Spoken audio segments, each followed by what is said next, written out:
in a disconnect for the ignition battery. I think I'll put it like right here or something, just because the battery is that direction, and it's, I don't know, can't really think of anywhere else to put it. Looks like I may need to go up with it just a little bit.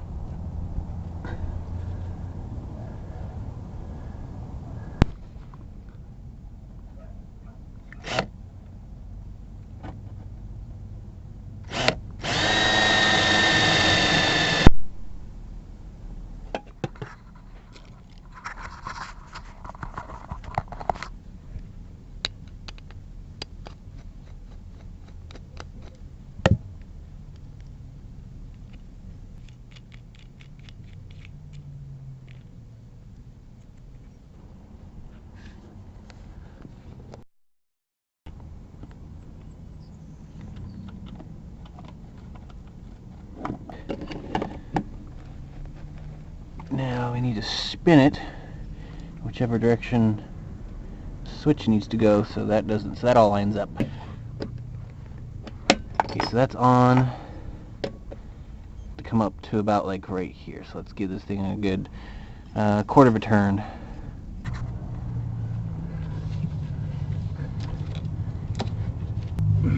That did held pretty good.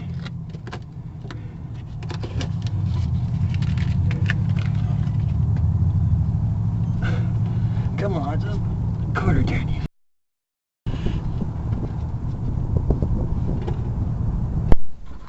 Alright, all done. Didn't go in as smooth as I was hoping. The screws are going every which direction, but it's in there, it's solid. Now I'm just going to disconnect the ground from the battery, connect it up to here, and then connect this to the ground, or ground this switch.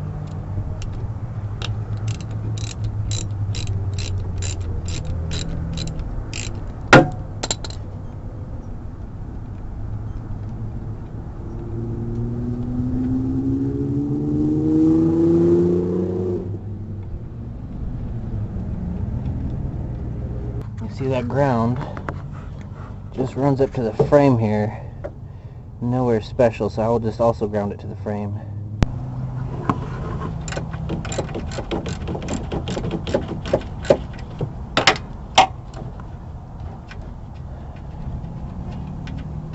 Alright, there goes the old ground.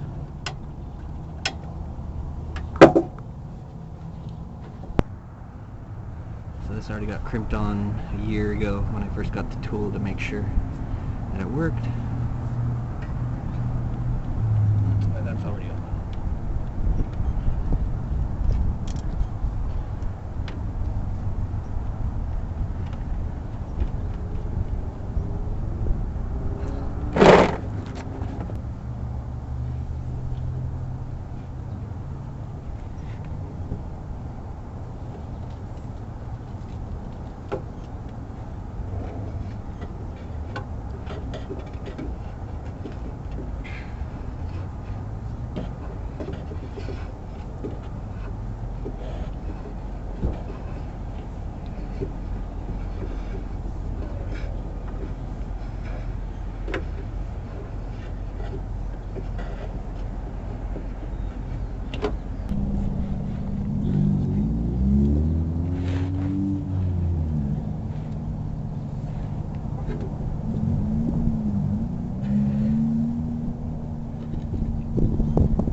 Put it right there.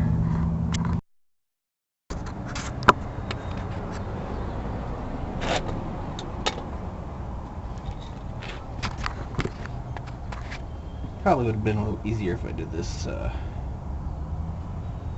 I measured beforehand and cut this out from under here, but whatever.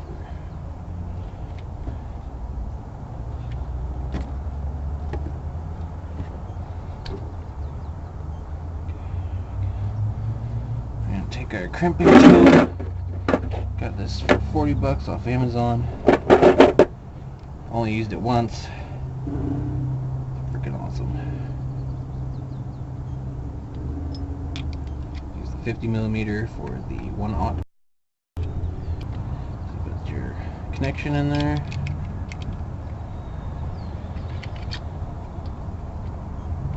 Just cinch it up a little bit.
Let's put this in here.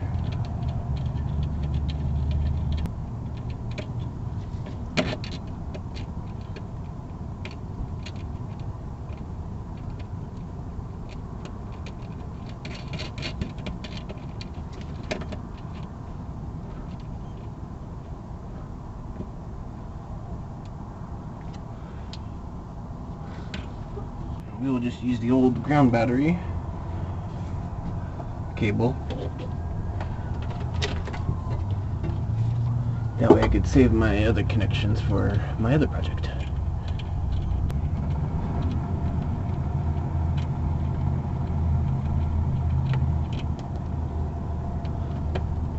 No!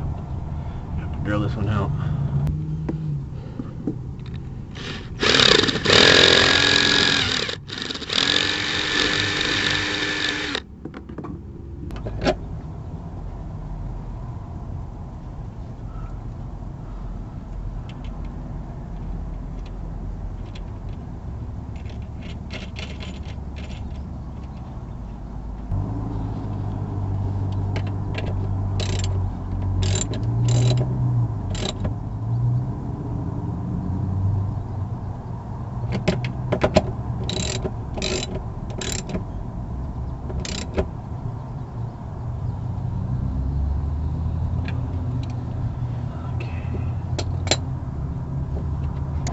Pretty much done with that part. Now I just need to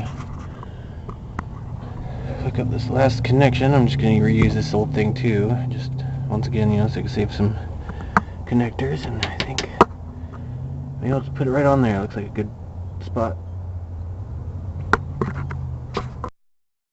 Alright, so I just connected it right here. It's a little easier to get to, and it's also connected to the same framework that it was grounded at earlier, just in case there's a bunch of ground connections going to this piece of metal. I figured it'd be a good idea to ground it back to this same bar, so that's what I did.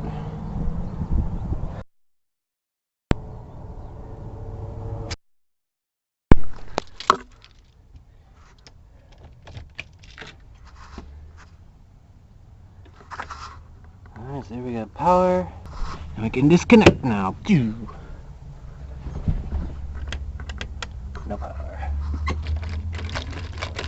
I had a different kind of disconnect up on the battery, but I hated having to get out every time, and eventually it started shorting out because doing too good. It was shorting out, it was corroding, it wasn't it's kind of falling apart. It was a cheap eBay connector, so this is a much better option.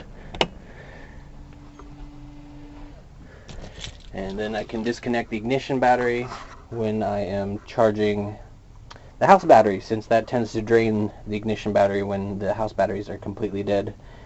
Makes it hard to start. Alright, now with the ignition running, or with the engine running, I can disconnect the ignition battery, and then we can flip on the house batteries.